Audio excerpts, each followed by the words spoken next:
Hi friends, welcome to our channel. నమస్తే అండి. ఈరోజు టాపిక్ వచ్చేసి ఏపీ పేద ప్రజలందరికీ ఏపీ ప్రభుత్వం ఒక గుడ్ న్యూస్ అయితే చెప్పింది. సో ఆ గుడ్ న్యూస్ ఏంటనేది ఈ వీడియోలో మీకు స్టెప్ బై స్టెప్ అయితే ఎక్స్ప్రెస్తాను. ఎన్నికల మేనిఫెస్టోలో చెప్పుకున్న విధంగా కూటమి ప్రభుత్వం ఏదైతే పేద ప్రజలు ఉన్నారో వారందరికీ ఉచితంగా ఇల్లు నిర్మిస్తామని చెప్పేసి మనకి ఎన్నికల మేనిఫెస్టో అయితే మెన్షన్ చేయడం జరిగింది. అదేవిధంగా ఇప్పుడు కూటమి ప్రభుత్వం ముందడుగైతే వేయడం జరుగుతుంది. సో వాటిలో ప్రాసెస్లో భాగంగా ఈ కొత్తగా ఇల్లు నిర్మించుకున్న వాళ్ళు పేద ప్రజలు ఎవరైతే ఉన్నారో వారికి కావాల్సిన డాక్యుమెంట్ ఏంటి, ఎవరు అప్లై చేసుకోవాలి, ఎలా అప్లై చేసుకోవాలి, ఎక్కడ అప్లై చేసుకోవాలి, వాటి యొక్క అర్హతలు ఏంటని చెప్పేసి మనకి నిన్న అప్డేట్ అయితే ఇవ్వడం ఉంది ఏపీ ప్రభుత్వం. వాటికి సంబంధించి ఫుల్ డీటెయిల్స్ అనేది మీకు ఈ వీడియోలో తెలియజేయడం జరుగుతుంది. ఫ్రెండ్స్, వీడియోలోకి వెళ్ళే ముందు నాదొక చిన్న రిక్వెస్ట్. ఫస్ట్ టైం కూడా మన ఛానల్ చూస్తుంటే కింద సబ్స్క్రైబ్ ఉంటుంది.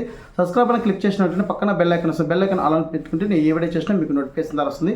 ఏపీ పేద ప్రజలందరూ ఈ ఇల్లు ఉచితంగా నిర్మించుకున్న వాళ్ళు ఎవరైతే ఉన్నారో వారికి కొన్ని గైడ్లైన్స్ అయితే ఇవ్వడం ఉంది. అలాగే ఈ ఇల్లు ఉచితంగా పొందాలంటే కొన్ని కండిషన్స్ కూడా తీసుకోవడం ఉంది. ఏపీ ప్రజలు ఎవరైతే ఉన్నారో అంటే మనకి ఇక్కడ ఇల్లు నిర్మించుకోవడం వాళ్ళకి కావాల్సిన డాక్యుమెంట్ ఏంటంటే, సో ఖచ్చితంగా బీపీఎల్ కార్డు కలిగి ఉండాలంటే దారిద్ర్య రేఖ దిగువన ఉన్నటువంటి షెడ్యూల్ కులాలకు సంబంధించి ఎవరైతే ఉన్నారో పేద ప్రజలు వాళ్ళకి మాత్రమే ఇస్తామని చెప్పేసి ఏపీ ప్రభుత్వం నిర్ణయం తీసుకుంది. దీన్ని బీపీఎల్ కార్డుగా ప్రకటించడం జరిగింది. అలాగే వీటితో పాటు ప్రతి ఒక్కరికి ఆధార్ కార్డు అనేది కంపల్సరీగా ఉండాలని చెప్పేసి కూడా మెన్షన్ చేయడం జరిగింది.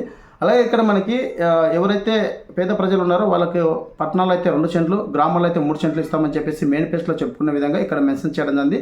సో ఖచ్చితంగా పట్టణాల్లో 2 సెంట్లు, గ్రామాల్లో 3 సెంట్లు అయితే పేద ప్రజలకు ఇల్లు నిర్మిస్తామని చెప్పేసి కేటాయిస్తామని చెప్పేసి కూడా మెన్షన్ చేయడం జరిగింది. అలాగే వీటితో పాటు కొన్ని గైడ్లైన్స్ కూడా ఇవ్వడం జరిగిందండి. సో అర్హతలు అనర్హతలకు సంబంధించి కూడా ఇవ్వడం జరిగింది. ఎవరైతే మనకి ఈ ఇల్లు పొందాలనుకుంటున్నారో పేద ప్రజలు వాళ్ళు ఖచ్చితంగా 7.5 ఎకరాల లోపలే ఉండాలని చెప్పేసి మెన్షన్ చేయడం జరిగింది. అంతకన్నా ఎక్కువగా ఉన్నా కూడా బిల్డింగ్ రాదని చెప్పేసి కూడా క్లియర్గా మెన్షన్ చేయడం జరిగింది.